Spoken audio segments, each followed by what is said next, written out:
on a dark night in 1976 was December 19th, a day that will change my life forever. It was the day I died. You were dead for 19 minutes. When I came back, I did not come back the same. How do you feel? I did not come back alone.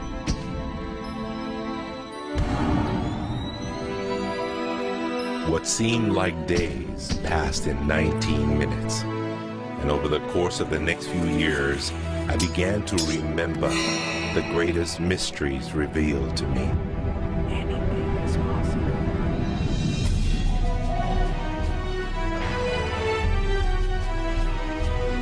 I discovered a secret beyond any secret. The sum of all secrets. My eyes have seen something. You have seen nothing. It's out there. I will find it. You will find nothing. It's like Solomon's gold.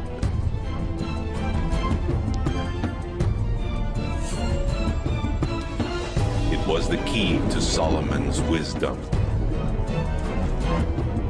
The secrets of the Knights Templar and of the Freemasons. He must be stopped. Courage, my dear boy. Be strong, be brave.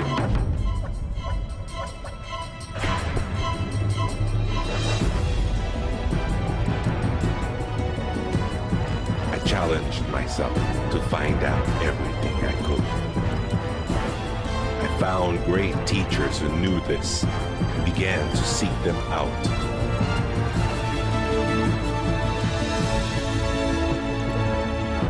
اسأل أؤمن واسمع. Ask, believe, and receive. I traveled the world, and the meta secret was revealed.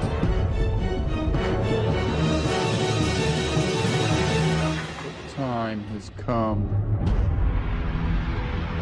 I became a messenger to deliver all that was made known to me.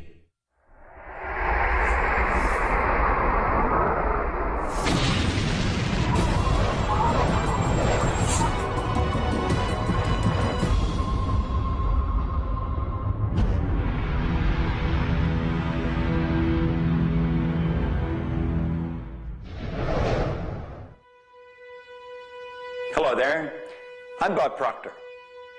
Meta is a nice word. It's a word most people don't understand. We talk about metaphysical, we'll say, oh, that's bad stuff. No, it's just what you can't see with these eyes. You got to see with an inner eye of understanding. Meta is beyond the physical. Do you know that 99% of our population has been programmed to let the outside world control the inside? If you want to get what you want, you let the inside world control the outside. That's what the meta secret's all about.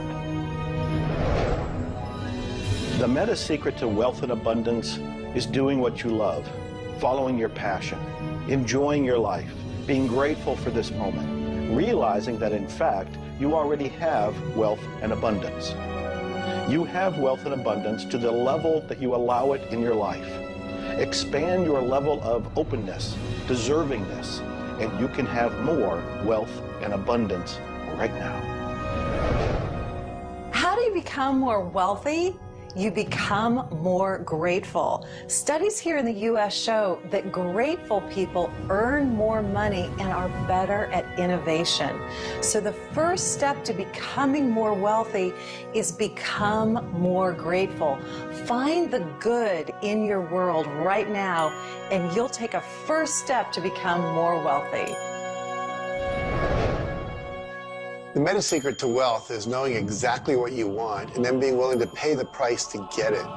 Most people think that wealth just comes out of having this impression in your mind that you're going to live an abundant life. And that's an important piece of it, but it's incomplete. If you look at the word attraction in the law of attraction, the last 6 letters spell action, A-C-T-I-O-N. One of my favorite words is satisfaction. We all want to have satisfaction. And again, in Latin, satis means enough. Enough action, satisfaction, enough action produces the result. You know, I've been very, very successful with the Chicken Soup for the Soul books, and everyone thinks, oh man, you were lucky, you had this great idea. And we use the law of attraction. We visualized and we put up posters around our office that simulated bestseller lists with our name #1. We visualized bookstore windows full of Chicken Soup for the Soul books, all of which came true. But there's a asking and a believing and a receiving, the 3 steps that I think of in the law of attraction. And the second part of believing is taking action. Because if you believe that your action is going to pay off, you'll take the action. So believing doesn't just mean like sitting there going, I believe I can be wealthy. It means doing the things that produce wealth. The key to abundance is to act in spite of fear, act in spite of doubt, act in spite of worry, act in spite of inconvenience, act in spite of uncertainty, act in spite of anything. If we're talking about metaphysical, we're talking about beyond the physical. So what we've got to do is go inside. We have been programmed to live from the outside in. We're letting what's going on outside of us control what's going on inside.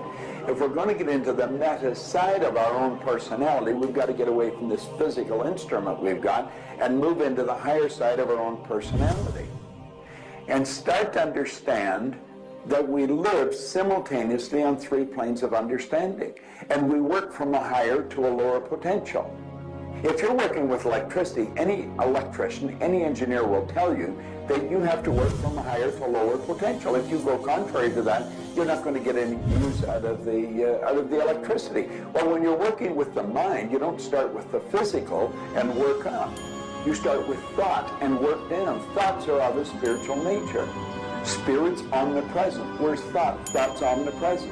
100% evenly present in all places at the same time. I can be underwater and think. I can be in an airplane and think. I've had the pleasure of working with a couple of the astronauts that have been on the other side of the moon, and they could think.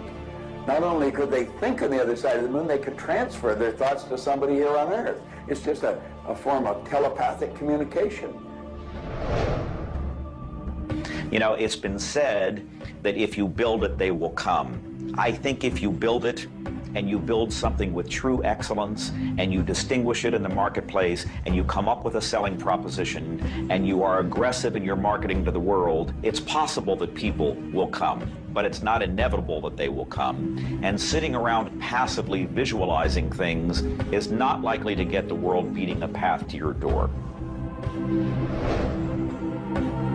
My meta secret about wealth ultimately is you've got to create a lot of value for a lot of people. And if you do that, you will bring a lot of wealth back to you. So by giving service and giving that which helps other people improve their lives, brings joy to them, brings service and products to them, if you do that and you keep expanding that, always be thinking about expanding your service to others. And if you do that, wealth is a foregone conclusion. First thing, quit listening to what everyone else is telling you what to do. And start paying attention to what you want to do. You see, I can look back with my memory, and I can remember going and saying, Mom, Dad, or to the teacher, I want to do so-and-so. And they'd say, now, how are you going to do that? See, what they didn't understand is I didn't know how to do it. But neither does anyone know how to do the things they want to do when they first think of it. You don't have to know how.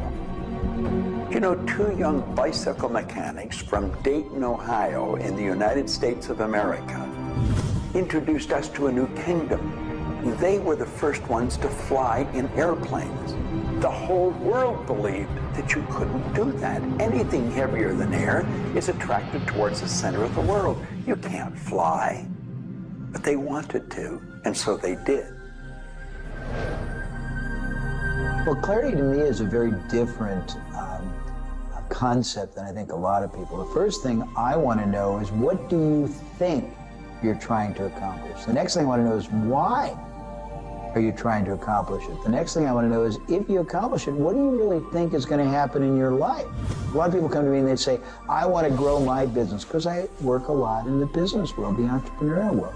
I teach a concept, achievement concept, a concept that is predicated on taking action and implementing, called optimization. Optimization is getting the highest and the best use and result and outcome of your time, your efforts, your emotion, your life, your relationships.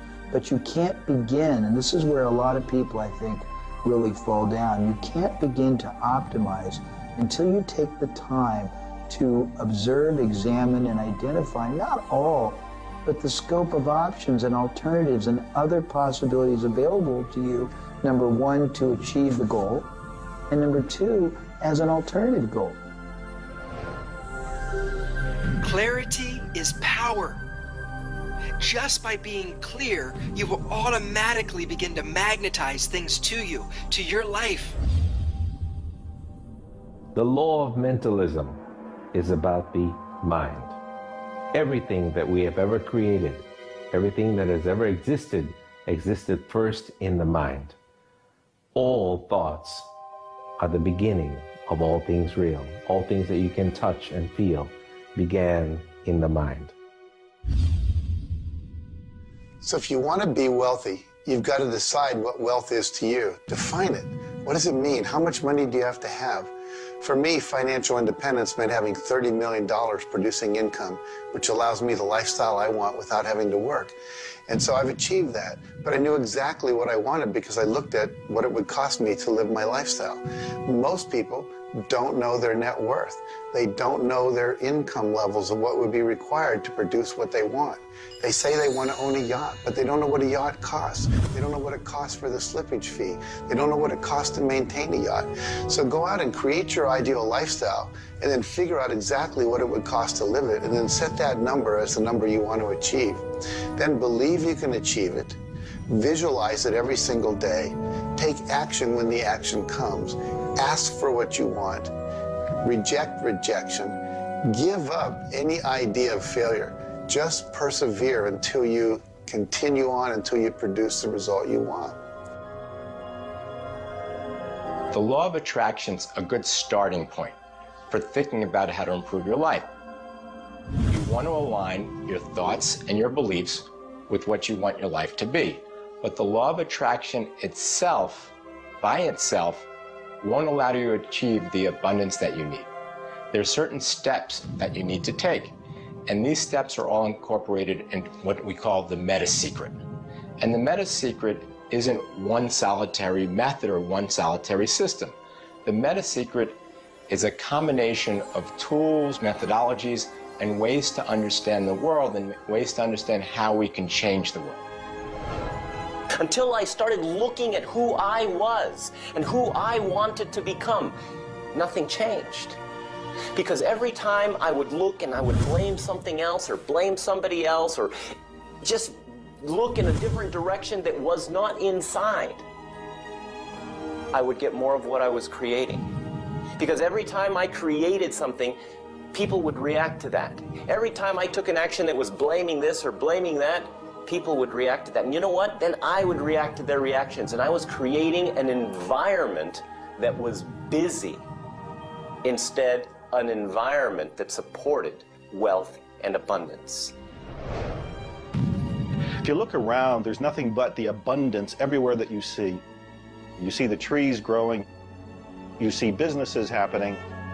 This is wealth, this is prosperity, this is abundance.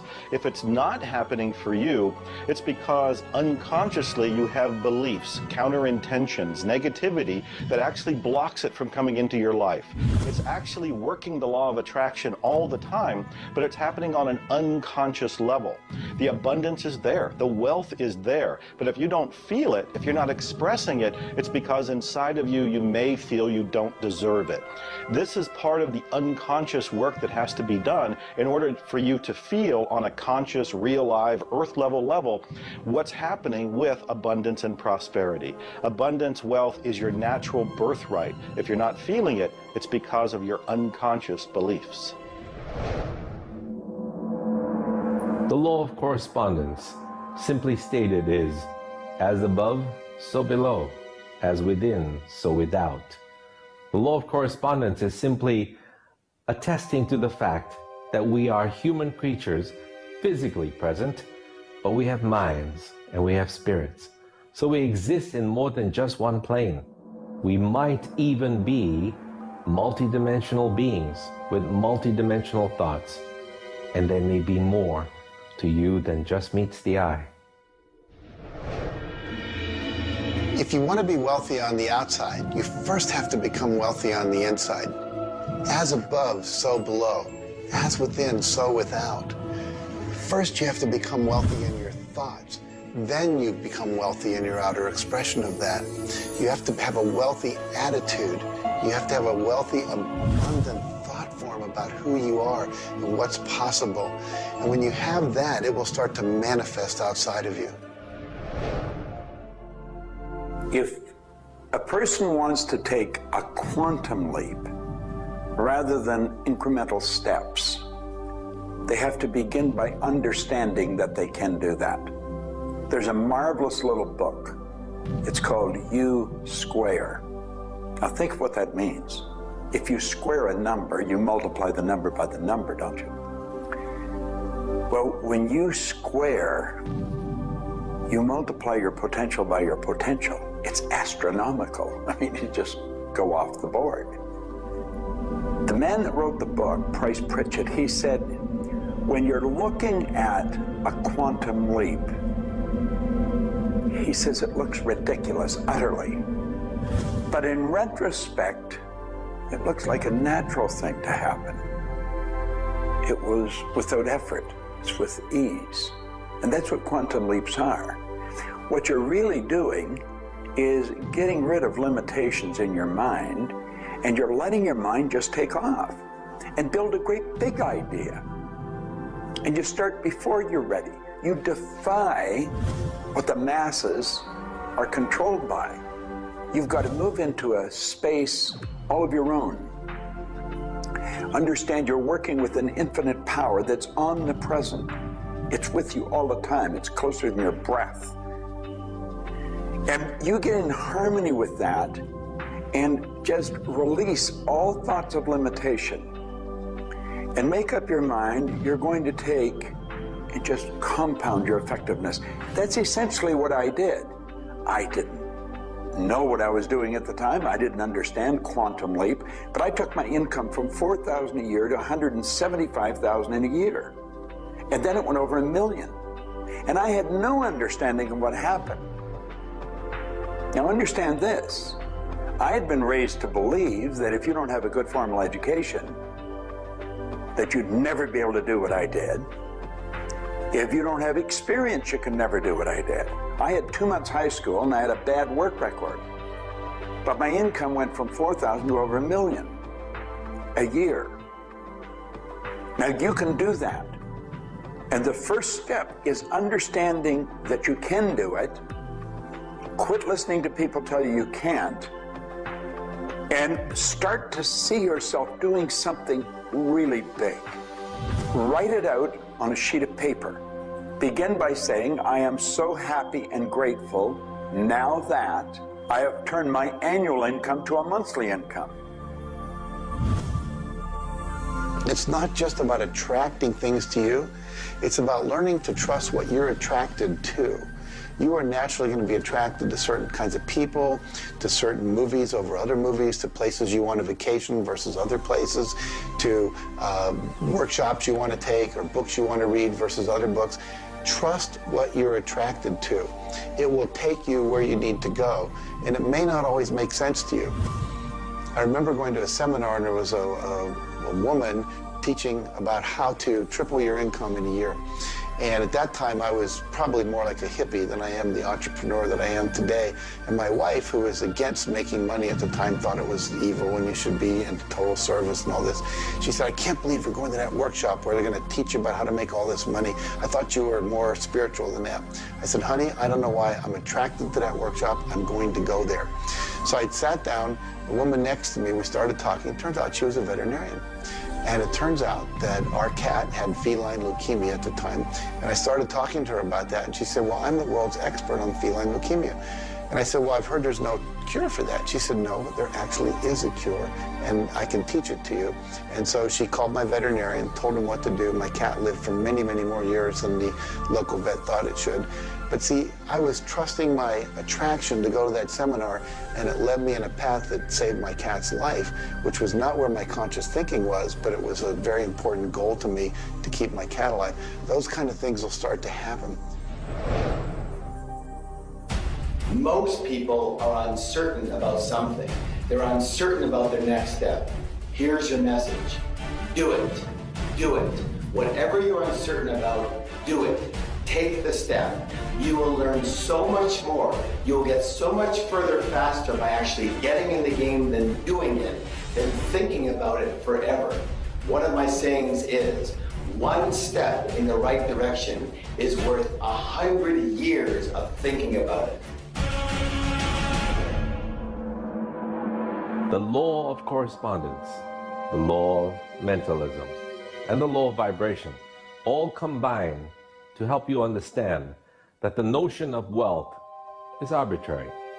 You're always wealthy in comparison to someone else. You choose a person to compare yourself with, or your wealth or your level of wealth with, and then you decide at that point to be happy with the situation or to be unhappy, and therefore change it. All of wealth is subjective. Understand this, and you understand that there's an ebb and a flow to your finances. The more comfortable you are with how you interact with the world, with the value you give in the world, with the service or the product that you give the world, then you begin to realize your place in the world. And by realizing this, you participate in the abundance that is all around you at every moment and at every time. It is all yours. From the beginning, it was yours. Until the end, it will always be yours.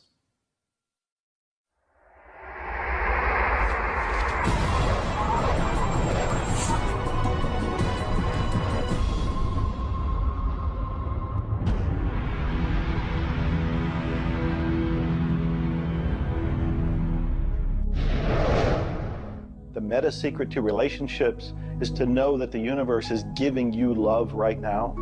When you give love to the universe, when you give love to another, you will receive love in turn. Love is the essence and nature of relationship. Relationships are a two-way street. It's not just about taking and giving and receiving and getting what you want, but it's also about giving. I like to say that each person should take 100% responsibility for the quality of the relationship. Because if you take 50-50, whenever it's not working, it's going to be their 50%. So if you take 100% and act as if everything in the relationship, you're creating it, and when it isn't exactly what you want it to be, say, how am I creating that? Take that curiosity and use it as a tool. And when you get the answer like, oh, I'm not coming home on time, I'm not listening, I'm not doing this, then you have the opportunity to shift and do the thing that produces relationship. A friend of mine wrote a book called Making Relationships Work. And the idea is there is work in making the relationship work. So be willing to do the work. Give as much as you get. The more you give, the more will come back. To have a better relationship with anyone in your life, first you begin by having a relationship with yourself. Treat yourself the way you would your very dearest friend. Love yourself regardless of all the crazy shenanigans you pull. Believe me, I do this every day. So if you want a better relationship with someone else, love yourself. Relationships are part of what the universe is giving you as a gift. The first and most important relationship is the one with yourself. When you love yourself, you heal yourself. When you love yourself, you become a magnet that people want to hang around, and you begin to attract other people and new relationships. It's all based on love. It's all based on non-judgment. It's all based on total acceptance. The universe has a relationship with you right now, and the universe wants to give you more. Are you ready to accept it? The concept that I can't live without you is a tragic statement to me. The idea that I need somebody else to complete my life, I need somebody else or my life's not worthwhile is a very sad statement, and I think someone needs to take a good look at themselves when they say that. When you start to think that thought, stop for a second and realize life is full of stuff, and sometimes stuff is potholes, and sometimes stuff is bridges are out ahead, and sometimes there's a detour in life. I heard somebody once say that sometimes the most beautiful scenes in life are the ones we observe on a detour. Have you ever gone on a detour and realized that your life wouldn't have been the same if you hadn't taken that twist or that turn in your life? Next time stuff happens, take a look. Maybe there's something better right around the corner. The law of cause and effect tells us that there's no such thing as coincidences. Everything that happens in this world happens because of a reason. Someone, somewhere, created a cause. It may not be something you are aware of. It may not be something we can even begin to realize or see at this level. But at some level, someone, somewhere, or a group of people, or even us, may have created it. And so as a result, we see the effect. We see the effect around us. We see the effect everywhere on this planet. Everyone asks me, Jay, how in the world can I have a better, a happier, a richer, a more joyous relationship? And it's very simple. First thing is you got to slow down enough to be externally focused. It's all about them. The more interested and externally focused you are on the other person, the more extraordinary their experience will be, and the more naturally they'll reciprocate it. The second, and you're watching me, and I've got a serious side, and you know that, but you got to get in touch with your childlike sense of curiosity, of innocence. The third is you got to be in the here and now, and that's so trite and said so often, but being in the here and now means connecting deeply and being aware of what people are saying and looking at them and being responsive to their feedback and their mannerisms. And the last thing, and the easy thing, is to, again, as I said earlier, enjoy the process. We are so busy, so stressed in our life, trying to get from one thing to another, trying to multitask, that the greatest way to have wonderful relationships is to commit. Commit, not just the time, but your being, to being there, to connecting. For me, the meta secret to relationships is to be the person you're looking for. Whatever it is you're out there looking for, be that and give it away. If you're looking for someone who's loving and kind and compassionate and generous, you need to be loving, kind, and compassionate and generous. Whatever it is you want, you've got to be that and express that out into the universe. And whatever you express out is going to come back multiplied. The meta secret of relationships is for you to develop an identity that brings out the best in your partner and helping your partner to be the best that they can in order to bring out the best of who you are. Criticism seems to be a big problem. If you are really secure in yourself and somebody criticizes you, it isn't going to bother you. Now, if you're insecure and somebody criticizes you, it's really going to bother you. You see, 9 out of 10 times, the person that's criticizing you really wants to help you. They just haven't really learned how to communicate effectively. But let's not let somebody else's criticism or their way of helping us shake us. If we're solid in our own self, and we really understand ourselves, then we can handle it and it won't be any problem. If criticism really rattles your chain or rattles your cage or really upsets you, it's not the criticism that upsets you. It's not the other person's opinion that upsets you. It's how you react to it. And you see, if you were really solid within yourself, you would respond to it. You would thank them for it and say, but I really don't choose to do that. Or you'd say, well, thank you, that's probably a good idea, I'll try it. But they're not going to knock you off track. So it goes back to have a good, sound self-image, a good image of yourself. Maxwell Maltz wrote a beautiful book on that way back around 1960 called Psycho-Cybernetics. Psyche-cybernetics. Cybernetic is the communication mechanism in our mind. It's the image that we hold of ourselves. It's like a life-governing device. Well, you've got an image of you just same as I have an image of me. And our image controls how we walk, how we talk, how we dress, how we meet and greet people.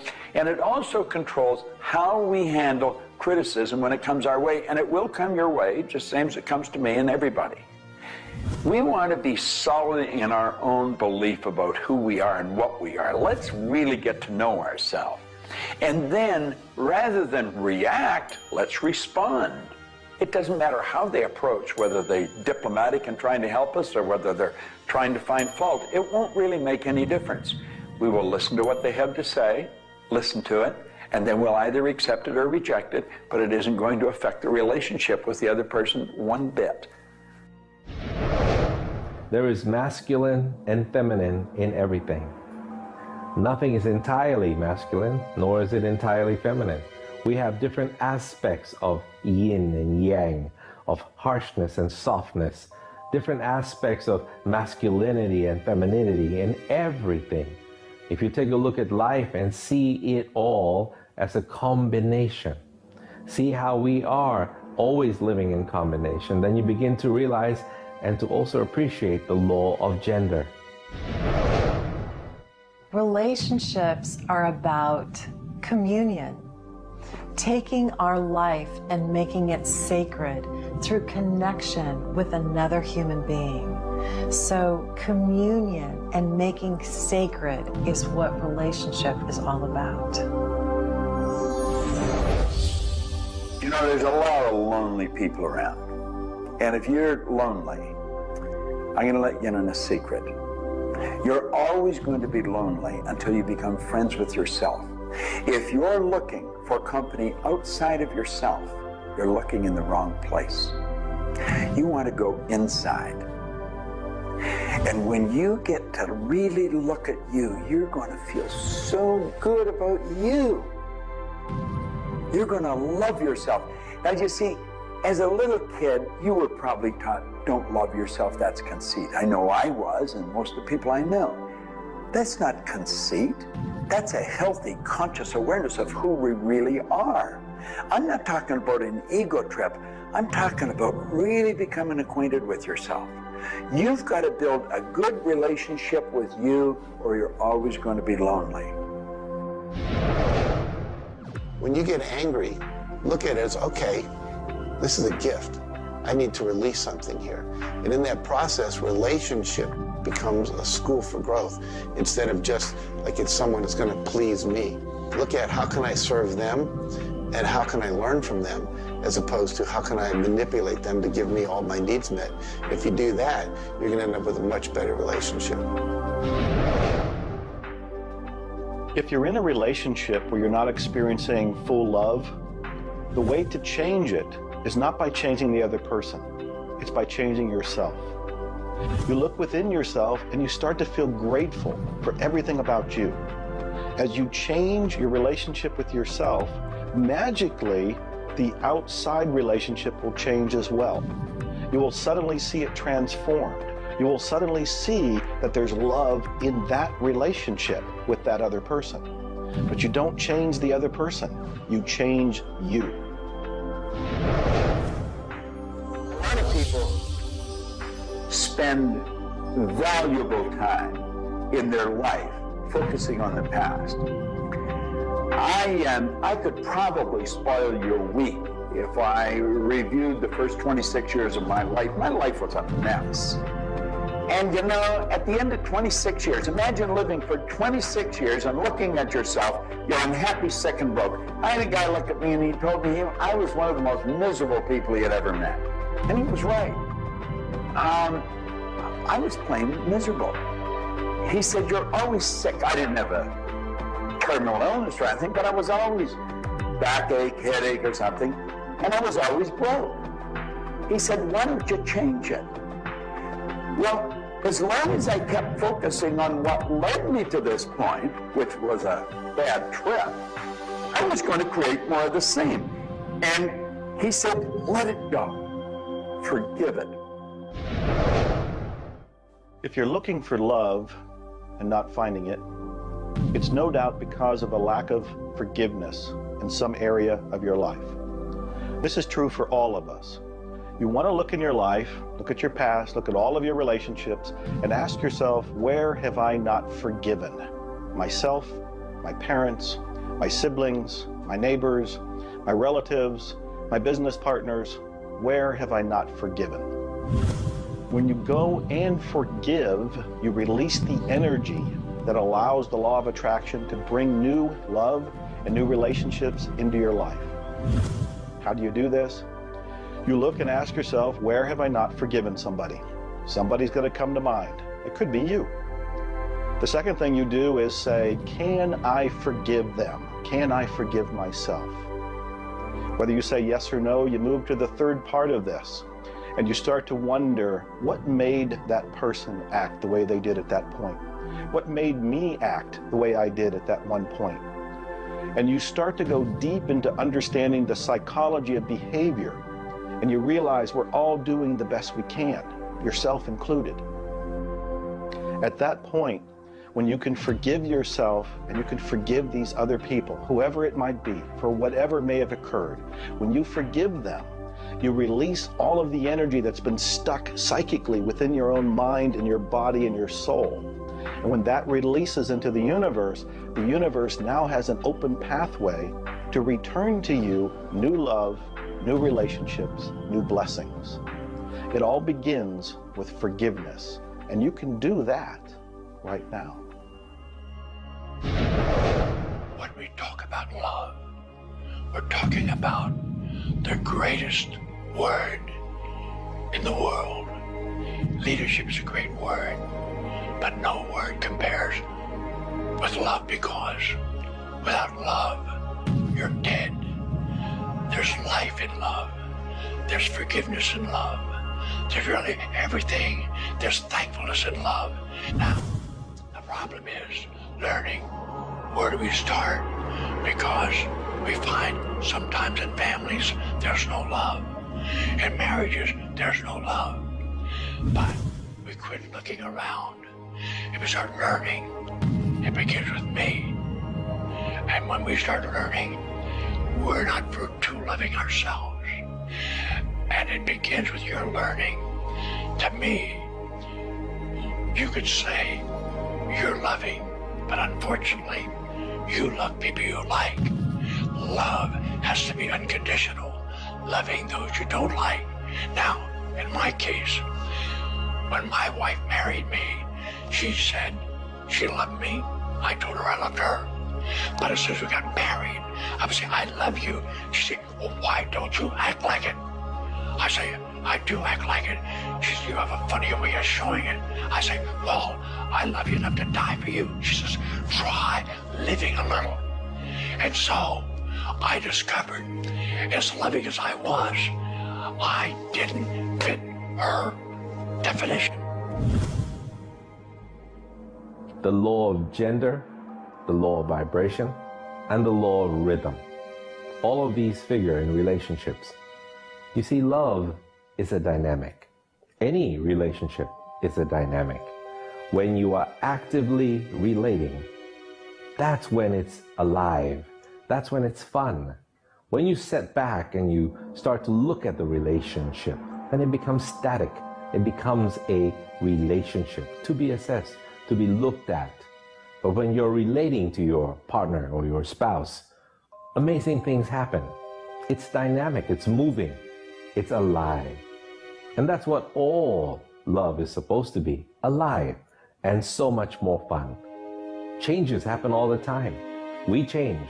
Human beings change. You change, I change, we all change. But if you can change together in the same direction, amazing miracles take place. Words, feelings, thoughts are all aligned. And all of a sudden, you can take on any problem and it's not an issue. That's what relationships are all about. That's what relating is all about. That's what love is all about.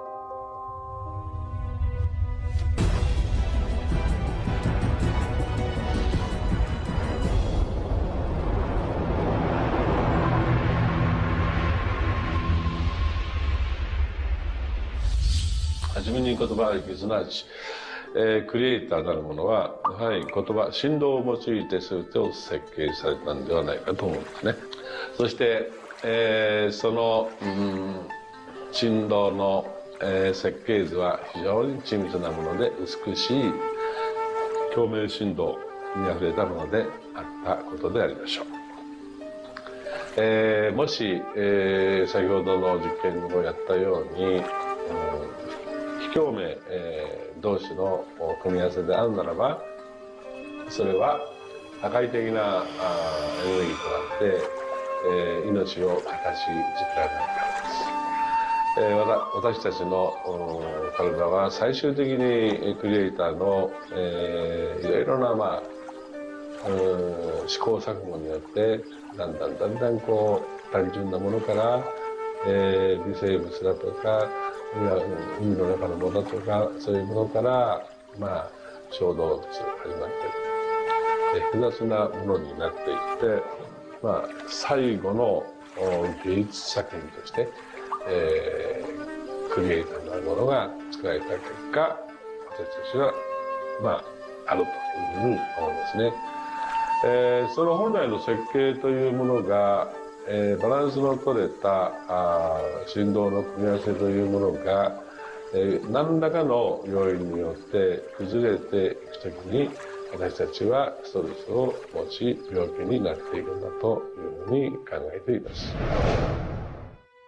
As you've already seen from Dr. Masaru Emoto, water makes up 85% of our body, and the thoughts we think actually create a vibration in the water that has memory. And so you have to think positive thoughts. Again, we go back to forgiveness and letting go, thinking positive thoughts, expecting to be healthy, not listening to what people tell you, not taking in beliefs. I have been out in the sun my whole life. I've never gotten skin cancer, don't intend to get skin cancer, and when stuff comes on about it, I choose not to listen to it because I know that belief would affect me. So I believe that I am a person that my spiritual connection keeps me healthy. Also, though, I work on the level of the physiology of the body, the biochemistry. It makes sense to play at that level. I eat organic food. I drink healthy water that's not contaminated with chlorine and all the stuff they put in it, so I filter my water. I eat the right kinds of nutrients for my body. I've found out what I'm allergic to, and I've basically eliminated those from my diet. I exercise. So exercising, keeping my body toned. We want to have resistance exercise. We want endurance, which means we need to jog and do aerobics and things like that. And we need to have flexibility, things like yoga and Pilates.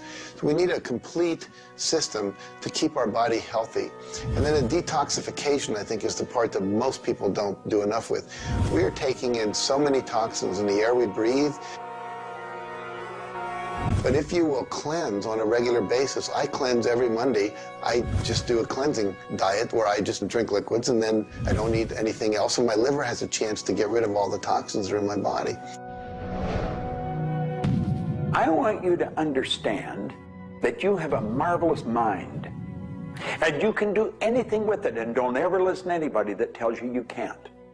You want to start to look at yourself not as a body or as a name. Like, I'm not Bob Proctor. Bob and Proctor are just two words. You've never heard anybody phone into school and say, body's not coming today, it's sick. Never hear anyone say, hand, it's my hand, my body, my name. Well, you see, there's something wonderful about you and something wonderful about me, and it's the same thing. We have a marvelous mind. We're creative beings. Talk to your body. You're not a body, you live in a body. Now, this may sound silly because maybe nobody's ever said this to you before, but go around just repeating maybe 1,000 times to yourself, I'm not a body, I live in a body. I'm not a body, I live in a body. I'm not a body, I live in a body. Then start telling your body to relax. The meta secret to great health is to feel good now. You do that with good thoughts, you do that with good food, you do that with plenty of sleep, you do that by doing what you love. That's the meta secret to great health. The meta secret to health is to honor your body. Listen to your body. Are you tired? Are you hungry? Are you thirsty? Do you need time to play? Have greater health. Honor your body. Health. Not just physical health, not just eating the right things and getting exercise, but let's talk about emotional health. This means doing what you love, loving what you do, looking forward each day, researching, helping other people, giving back. This is the meta secret to emotional health. To me, recognizing the divine component in us has a twofold effect. On the one hand, it's incredibly humbling, because how many of us really live up to being godly? How many of us really maximize the God-given talents that we're given? How many of us really live lives of fulfilled potential? So on the one hand, it's kind of intimidating, but on the other hand, it's very inspiring. It's inspiring to think, I, as a human being, am capable of being godly. I'm not God. I'm not going to confuse myself with God, but I am capable of being godly.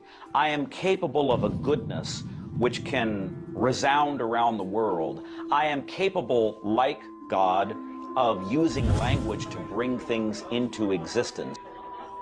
An architectural drawing is the languaging of a building into existence. A marriage contract is the languaging of a relationship into existence. Any sort of contract does that. A novel creates a world that may be more real to us than the so-called real world that we are living in. And being godly is both an obligation, which frankly I feel I fall vastly short of, but also an incredibly inspiring opportunity. And the ancient traditions, not only the one that I come from, but really all of them, teach us this. The law of rhythm is the very fabric of life itself. Rhythm is everywhere. Things are born and things die. We move into a season and we move out of a season. We go within and we go without. We change. Rhythms flow in our emotions as well. You cannot always be feeling happy. Sometimes you'll feel sad, you'll feel down, and then you'll come out of it. Whatever goes up must come down. You've heard the language. Rhythm is exactly that. And the minute you begin to realize that all of life is all about the law of rhythm, then you can flow easily in bad times and then have more fun in happy times. When you start to expect rhythms, know that if you're happy in one direction, you can also be unhappy in the other direction. The law of rhythm surrounds us, works with us, and if you master it, there's nothing you can't do.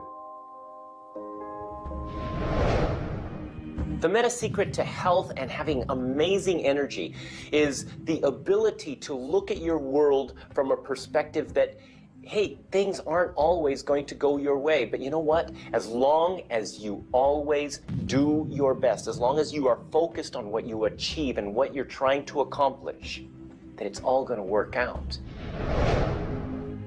I think one of the most important keys is to recognize in life just about all the limitations that we have are self-imposed. To realize that is the greatest breakout, the greatest. I talk about staging jailbreaks in your life, breaking out of the mental prisons, getting over the walls of the self-imposed impossibilities in life. And it is remarkable what happens when you realize, take a look at what really is holding you back. And very often, almost all the time, it's you. It's you. The power lies within you. See, humor is good. It really is. I don't really understand what it does to you, but I know it does something to your brain. Norman Cousins, who's gone now, but lived a long and very, very effective life. And he had been diagnosed with a disease, and it was killing him. He was literally dying. And one day he got thinking to himself, if sadness and sickness are hooked together, then happiness and health must be hooked together. And so he had people bring in old movie films of Laurel and Hardy and all kinds of different old actors, funny stories. And he started to play them. They made him move out of the hospital. So he rented a suite of rooms in a hotel. And he had these movies playing all the time. And he was laughing, a real belly laugh. And he got better. Now, I think you know when you're laughing, you're feeling good. Start to laugh at yourself. When you make a mistake, laugh at yourself. Don't get serious with yourself. It plays a very, very important role in a healthy, relaxed life. If you want to study it further, get into some of Norman Cousins' material, and he'll explain exactly what it does to the brain that controls the vibration of the body. Start laughing a little more. Have fun. The mind can't be all it is designed to be without the body being everything it was designed to be. But we basically thwart both. Or you can have a great relationship. You can have a great financial situation. You can have a great family relationship. And the big problem in our society, certainly in Western society, people don't exercise, 92% of the people don't exercise, they don't eat nutritious things, they don't complement to compensate. It's very simple. And if you break it down to the little steps like eating an elephant, you'll have the most rich, satisfying, fulfilling, gratifying, liberating life, but you got to balance it. Health is all up here. All I know is right now, I don't have a voice, I don't have good sight, I don't have a hearing. My strength is gone. However, I have never been more excited and thankful in my whole life. The law of vibration simply states that everything is in motion. Nothing stays static. At some level, even though something may appear as if it's not moving, its molecules are moving, its atoms are moving. Everything vibrates. Not just your thoughts, everything. Now, I do understand that disease cannot stay in a healthy vibration. It just cannot. I also understand you cannot turn disease into health, but you can release disease and recreate health. You see, your body is changing at the rate of millions of cells every second. And it's the thought patterns that you hold in your mind that control the vibratory rate of the body. Your brain is an electronic switching station. There's all kinds of material written on thought, on attitude, and on health. And I do know this. If you are suffering from a physical disease, quit talking about it, quit thinking about it. Go to a very competent medical doctor and follow that person's advice, because he or she will tell you what to do physically, but at the same time, instantly begin visualizing every molecule of your being in a harmony with the law of vibration. Now, I would have an affirmation that I would repeat. I am so happy and grateful now that every molecule of my being is vibrating in perfect harmony with God's laws. My body is getting healthier and stronger and more vibrant every minute of every day. And repeat that. Treat it like a mantra. I can't predict what's going to happen for you personally, but I do know that hundreds of people, if not thousands of people, have experienced healings, and cures by beginning to change their thoughts about what's going on in their body. In my book, The Attractor Factor, I talk about a person who had cancer. She experienced the idea of forgiving everybody and everything in her life, and she went through the process of doing that working with a coach. She then went back into the doctor's office, they opened her for surgery, and there was no cancer. It was gone. By forgiving everybody in her life, including herself, she transformed her body. She reached this place of healing and this place of peace, and as a result, she experienced a cure. If you're finding yourself sitting here watching this and you're ill, you've got a chronic condition, you're sick, what you need to do is a couple of things. Number one, you need to first work on your attitude. You need to believe you can get healthy. You need to not believe anyone who tells you you're going to die, or it's terminal, or it's going to take a long time. Literally, we know that we can get rid of a disease in minutes, in literally minutes. I had a cold once, and a person literally did an exercise with me. My nose dried up, my fever went away, the achiness went away in 5 minutes. So we know the power of the mind. We know that you have to forgive and release. So much work now being done on cancer where we know there's resentment, and different forms of resentment will come into different forms of cancer in the body. So it's critical to get yourself aligned with spirit.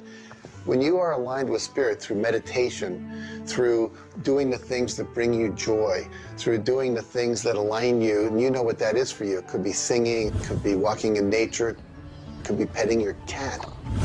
When you move into that state, healing naturally takes place through you. There's this innate, natural healing ability that's always working to heal you if you get you out of the way. By you, I mean your ego mind, your beliefs, your fears, your doubts, all of that stuff, all of the resentments you've held that you haven't released, that will keep you sick. So you've got to do some kind of work to get into a spiritual alignment and to release the negativity. Emotional pain is very real. It's like sorrow. Grief. Like grief comes in waves. It just sort of overcomes you and then it sort of fades away. You could have experienced some traumatic situation, anything from rape to the loss of a loved one or being held up, where somebody invaded your privacy in some way or another. And it causes deep emotional pain.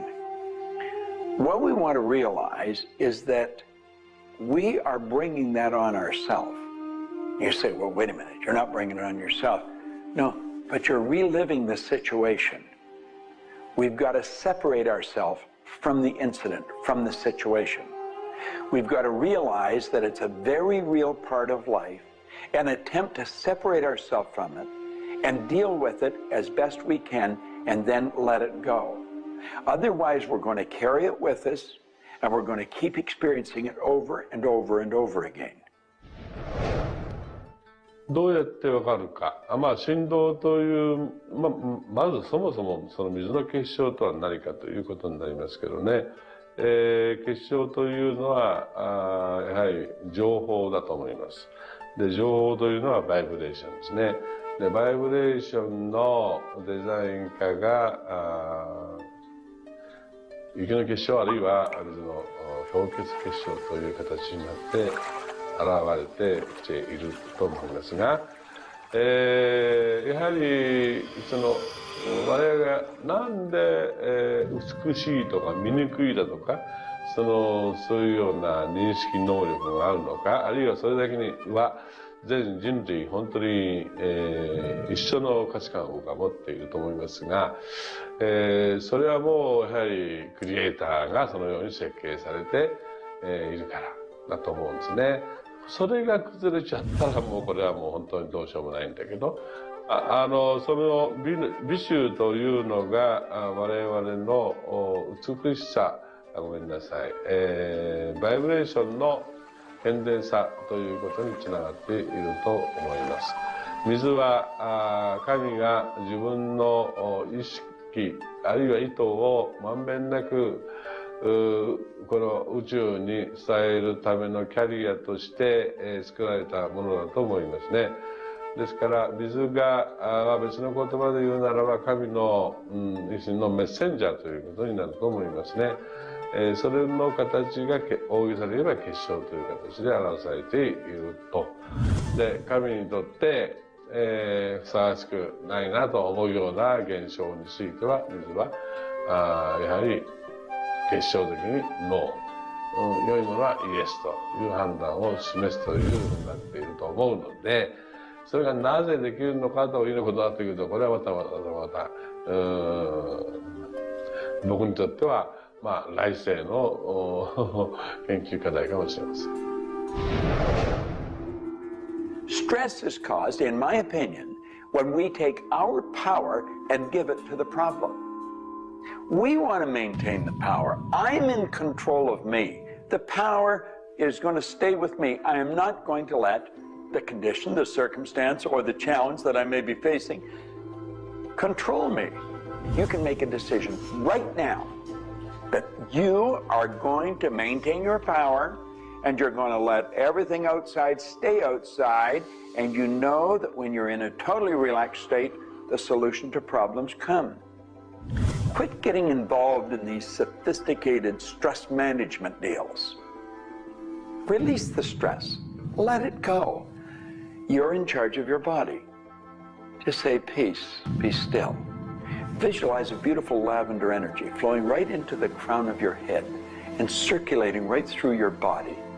And then start to imagine every molecule of your body vibrating in perfect harmony with God's laws. You're totally relaxed. You're in charge of yourself. There is no stress where there's relaxation. Be calm, peace, be still. Don't even use that word anymore. Get rid of it. Release it. The laws of cause and effect, of rhythm and polarity, come into play when we talk about your health. Your body is an amazing symphony. Amazing miracles taking place on every part of your body. And what holds it together are fields of force that we cannot even begin to understand. Every day, your cells are renewing until you have new organs generated all the time. And your body and your cells are repairing themselves even as they remove toxins from your body. I can't help to wonder sometimes if you gave that entire symphony a wonderful environment filled with fields of happiness and radiant joy and vitality, how that growing, renewing process might work a little bit better, sort of like happy children in a playground.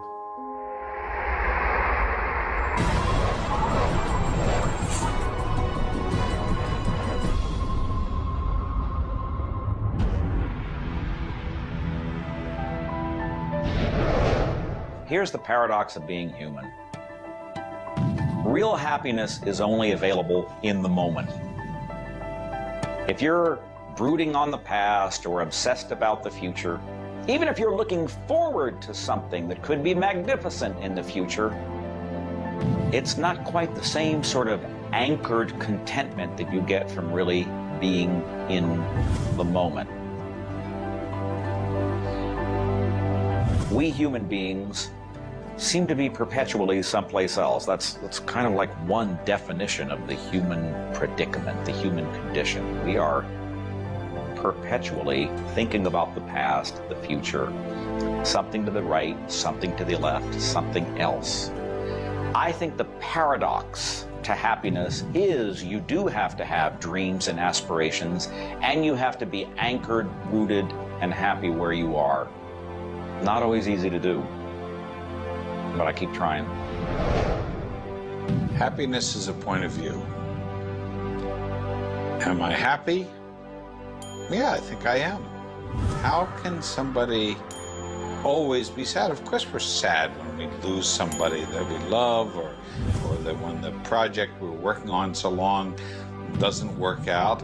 Temporary sadness is a very human condition. How can you be happy? Maybe by finding things to do that make you happy. You see, if you're miserable, your mind is focused on the past. There's a method concept. Get you over any miserable concept in a heartbeat. Focus on right now. See, you're miserable because of something that happened that you didn't want to happen, or something she said or he said or they did. Forget it. It's in the past. And quit worrying about the future. Have you any idea the number of electrical charges must fly through your body for the simple object of writing your name? See, your brain is an electronic switching station, and you've got one. And you can activate brain cells. You can set up any vibration you want. If it's a negative vibration, you're going to be unhappy. If it's a positive one, you're going to be happy. Every brain cell is a positive and a negative pole. Everything that you look at is going to be impregnated into cells in your brain. Now, you're either going to look at the positive or the negative side of it. What side do you want to live in? I choose to look at the good side of a situation. Put yourself in a good vibration. Think of the blood in your body. Do you know it circulates through hundreds of miles of passageway every 33 seconds? It carries all the food in and all the garbage out. You've got more power in your little finger than you need to light up your home for the year. There's about 11 million kilowatt hours per pound of potential energy locked up in your body. And you're probably saying, I haven't got any energy. That's because you're miserable. Get out of it. Get over it. Focus on now. One of the most important things you need to do in your life is discover your life purpose. I believe that everybody is born with an individual and unique purpose. And when you are doing your life purpose, when you're living it, expressing it, fulfilling it, you're happy. And so many people have talked about joy being your guidance system, that when you're off purpose, you're not happy, you're not joyful. And so this joy, this inner experience of happiness and joy is a way of saying, oh, I'm on course, I'm doing the things I'm supposed to do. Stephen Covey said, you know, you don't want to get to the end of life and get to the top of the ladder and find out the ladder was leaning against the wrong building. You can be very, very successful. And we see people with all the cars and the toys and the money and the society recognition and so forth, but they're not happy because they're not fulfilling their purpose. Think about it like this. A rose has to be a rose. A chrysanthemum has to be a chrysanthemum. A geranium has to be a geranium. And yet we as people have been given choice. The choice to pursue any number of things and do whatever we want to do. But unfortunately, most of us have been talked out of our purpose. If you want to be happy, come back into this moment and do what you love in this moment. You should absolutely work toward improving your life, improving the world, improving your relationships, improving your finances. Every sort of conceivable improvement at a micro or macro level should indeed be your agenda. But if you are not happy with things the way they are, then your happiness is perpetually on hold pending a condition that doesn't exist yet. If you do that, you will never be happy. You have to realize that the point of power in your life is in this moment. People think about the future and they throw their power into the future.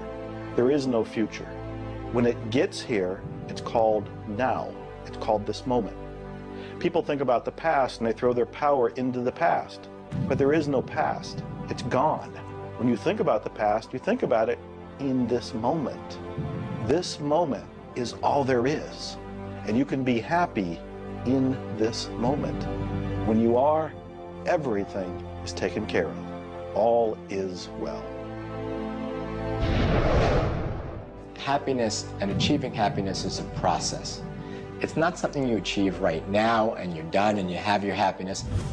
It's something that you're constantly attaining and re-attaining through life. And the way to do that is to really understand what brings contentment in your life and to achieve that. And one of the key things to remember in terms of happiness is that part of this process is sharing happiness with other people. The more we share happiness and the more we teach other people how to bring happiness and fulfillment in their life, the more we'll be happy and fulfilled. So continue with your journey of greater fulfillment, and you'll have more happiness in your life. The law of polarity is about dualism. Everything exists in relation to something else. There is no person that's entirely good. There is no person that's entirely bad. There is no entirely hot or entirely cold. It's always hot in relation to something else that's colder. It's always colder in relation to something else that is hotter. We move in directions as opposed to moving in a static field. We always move from one place to another, from one thing that's more pleasant to something that's less pleasant, or something that's unpleasant to something that's more pleasant. There is a movement, and this movement exists because of polarity. Happiness is what you want, and happiness you can have right now. Why aren't you feeling happy? Why isn't anybody feeling happy? Because psychologically they use unhappiness as a motivator. They think by being unhappy, angry, desperate, frustrated, whatever the feeling might be that's not happiness, that it will whip them forward. It'll make them take action. And it's something that actually shoots themselves in the foot. Because when you are happy now, which is available to you right now, you know what your choices are. You can see what your decisions are to be, and you can more clearly decide on what to do next. It comes into really understanding something about ourselves. We should start at a very early age, and we should ask ourselves, who am I? You know, what really makes me tick? And get to know ourselves. We're in a hurry to get a car or build a business or buy a house. We should introduce ourselves to ourselves. School hasn't done it. Our parents aren't doing it. You go to work for somebody, they're not going to do it. So if you don't do it for yourself, you're not going to do it. This deals between you and yourself. Pogo said, we have seen the enemy, they are us. Whatever has happened in your life, whatever's going on for you, if it's not the way you want it, any situation, consider the fact that everything happens for a reason, and that reason is there to serve you. How can you reframe this? How can you relook at this in such a way that helps you, that supports you, that puts you on the path to success and positivity again? It doesn't help you to be negative. It doesn't help you to wallow. All that can do is bring you down. It's time to change your mind. It's time to reframe, relook at it, have a new perspective, a new view, and put this in the light of this was there to serve you. There's no accidents in the universe. This happened for a reason, and that reason is there to help you. We grow up with the idea rich people aren't happy. Well, I know rich people that are laughing. They're very happy. And of course, I know people that are very wealthy and are very unhappy. I remember Earl Nightingale one time saying, since it doesn't make any difference whether you're rich or not, if you're happy or not, you might as well be wealthy. And then if you're miserable, you can at least be miserable in comfort.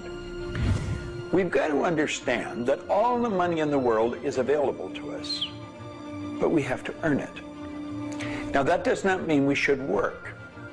This is where the meta secret really comes into play. Working happens to be the very worst way to earn money. We should work for satisfaction. People should go to work at what they love doing. When we think of work, what we're really talking about is how we spend our days. Work has probably a bad energy attached to it. We should spend our days doing what we absolutely love to do. When it comes to the fear of failure, you look at your life and you ask, if I pursue my dream, my passion, my love, and it doesn't work out, will I still be okay? Can I still love myself? Will life still go on? When you realize that the answer is yes, you remove the fear of failure. When you remove the fear of failure, you have energy to go forward and actually make it a success. Well, what about the fear of success? When you are successful, you can make a difference in the world.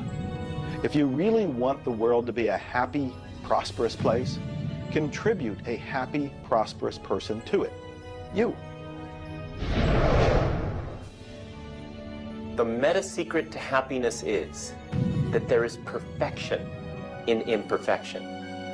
That when we accept our environment for what it is and the people around us for who they are, we can make a big difference. Happiness. What makes you happy?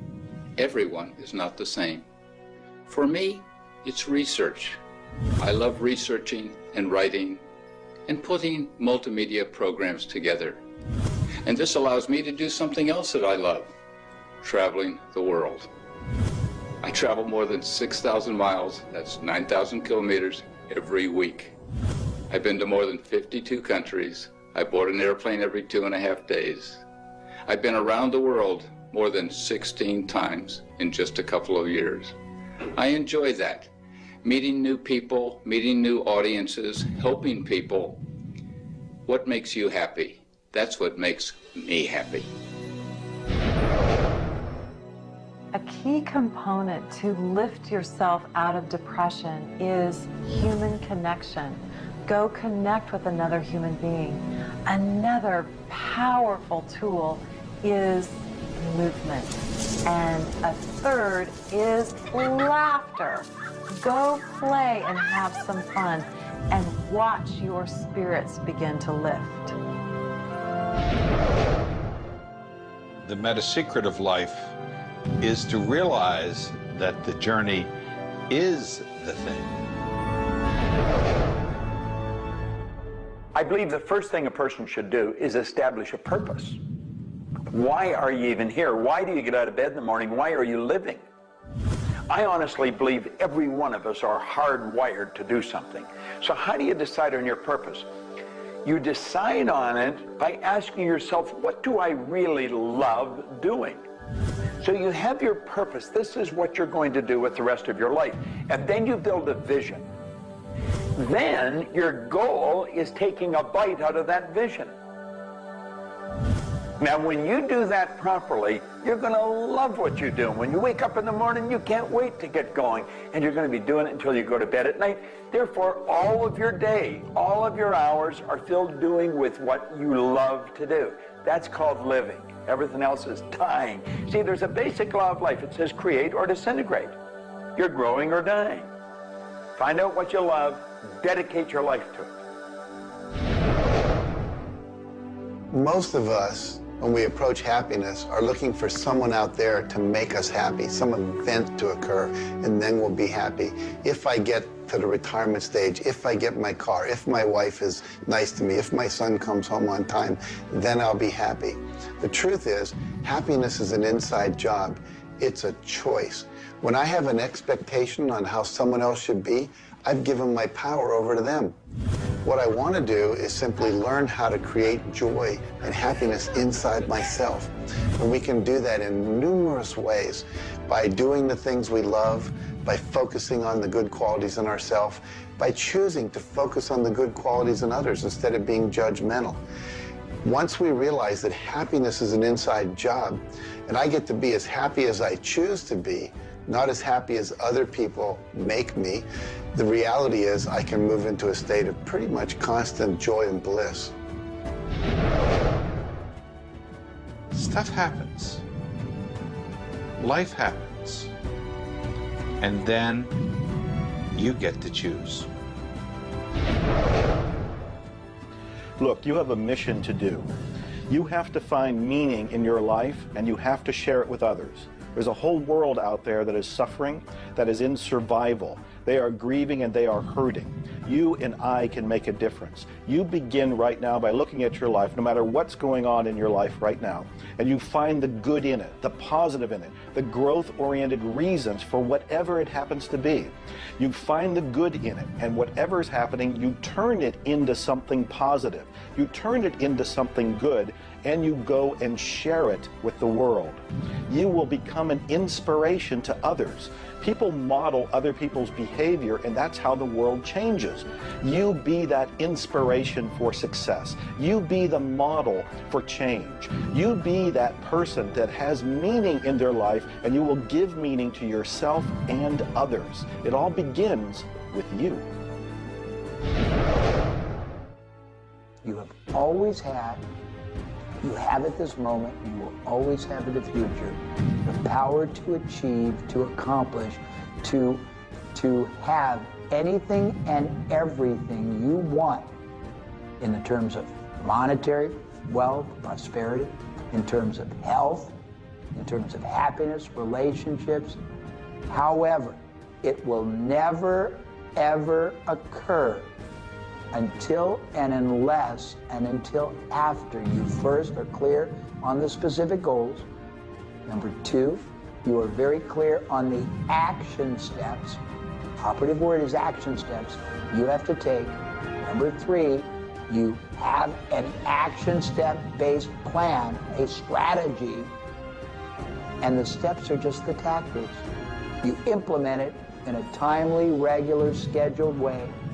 Number four, you monitor, you pulse, you really pay keen attention to your progress, and you adjust if it's not what you want, and you adjust higher if it's better than you want.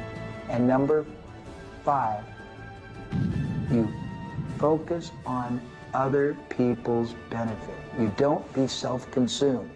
You do those five things, the world really is your oyster. You know, you find people that are quite comfortable with what's termed uncertainty.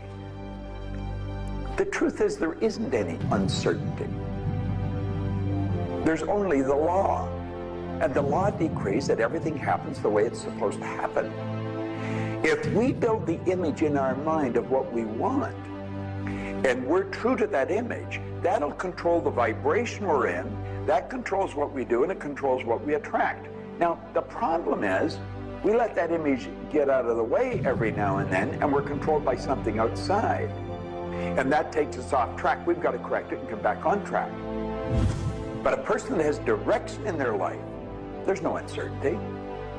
There's only good stuff coming. It's stuff that's going to cause the image in our mind to move into form. And so we wake up every day wondering what part of it's going to show up today and where's it coming from and who's going to deliver it. Every day holds something really good for us. Alfred Adler, the great psychologist, said, "I am grateful to the idea that has used me." I love that. Get a big idea and understand that you're going to see it move into form, and that's just as certain as the night following the day, because that's governed by law too. The laws of correspondence, of vibration, polarity, and rhythm come into play when you talk about the meaning of life and happiness. We make our happiness dependent on what other people can do for us instead of what we can do for ourselves. You know, there's a concept they don't teach you in school. It's called enough. Sometimes what is enough for one person may not be that way for somebody else, and we want more.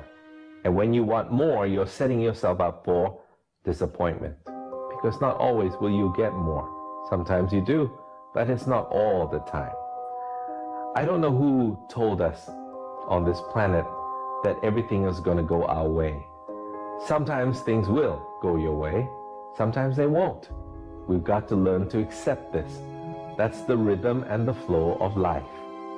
All of life is filled with possibilities. And when you see possibilities, well, it allows you to accept failures as not final.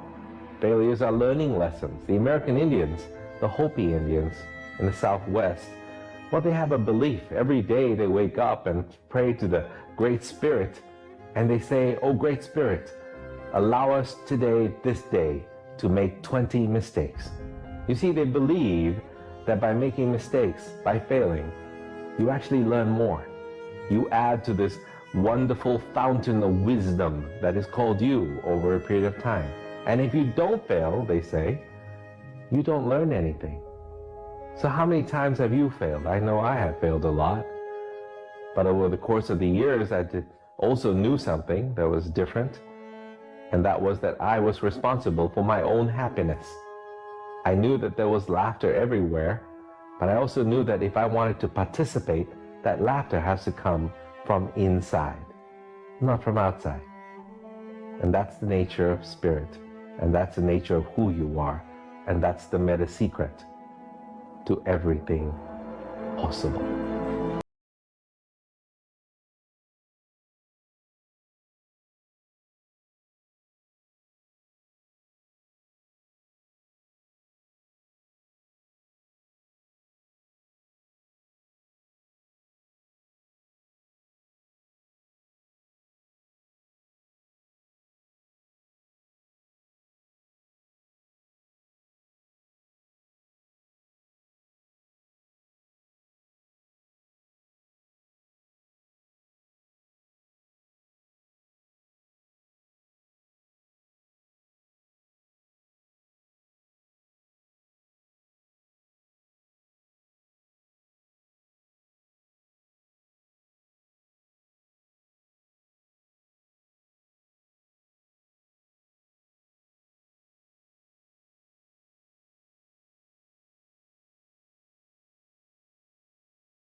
And as you begin to look all around you, start now to taste, smell, hear, and touch with your heart the abundance that surrounds you. You are indeed spectacular beings of light. So if you want to know the meta secret to life, to happiness, live more, love more, and laugh more. Change the stories in your head, and you can change the world. It's a short trip. Make it a good one.